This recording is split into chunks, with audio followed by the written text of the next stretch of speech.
Okay, so last time we talked about the first Pieri rule, which told us how to multiply a sure function with a complete symmetric polynomial hk. Now here's Pieri rule number 2, which says, which is quite analogous. It says if you take a partition lambda of d and you multiply the sure function as lambda of x by an elementary symmetric polynomial ek of x, then the answer is again a sum of sure functions s mu of x, where mu runs over partitions of d plus k such that mu contains lambda and mu minus lambda is contained in, and now here's the difference, the vertical shadow. So observe the first Pieri rule said, if you multiply by hk, the resulting s mu's, the mu's must run over partitions where mu minus lambda is contained in the horizontal shadow of lambda. Okay, now here it's contained in the vertical shadow, and when this happens, analogous to the earlier case, we'll say that mu minus lambda is a vertical strip. So this is terminology for this situation. Okay, and the proof is again by a similar abacus argument that we gave for the proof of the first Pieri rule. Okay, so I'm not going to give the proof again. I'm going to leave the proof as an exercise for you to try out the abacus argument. So exercise, use the abacus. Okay, but let's just quickly do an example just to get a sense of what this rule says. Let's take something small here. So suppose I take lambda to just be the partition 2, 1.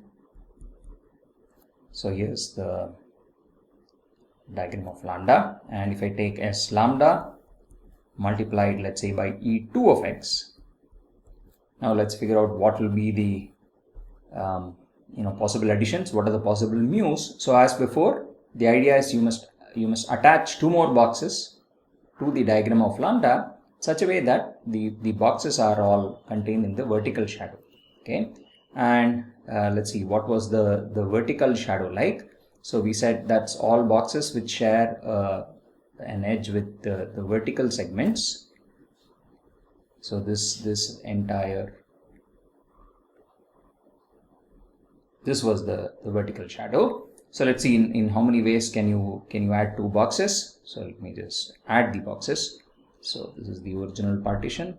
Now I can add a box here and a box here, or I can add a box here and a box below. What else can I do?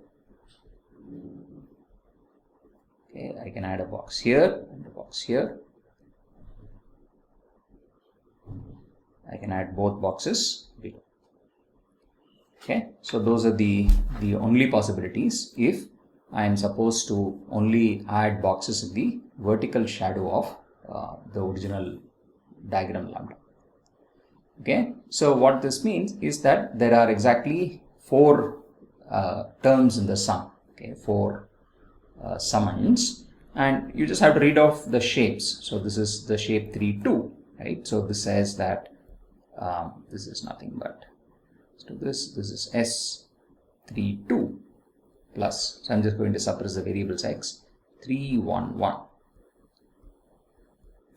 okay, corresponding to that partition 2, 2, 1. This is 2, 1, 1, 1.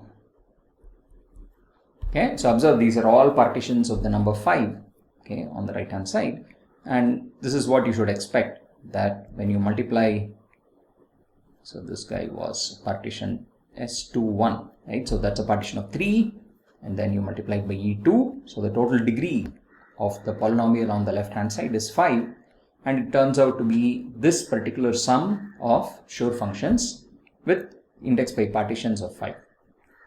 Okay, so that's what the second Pieri rule is.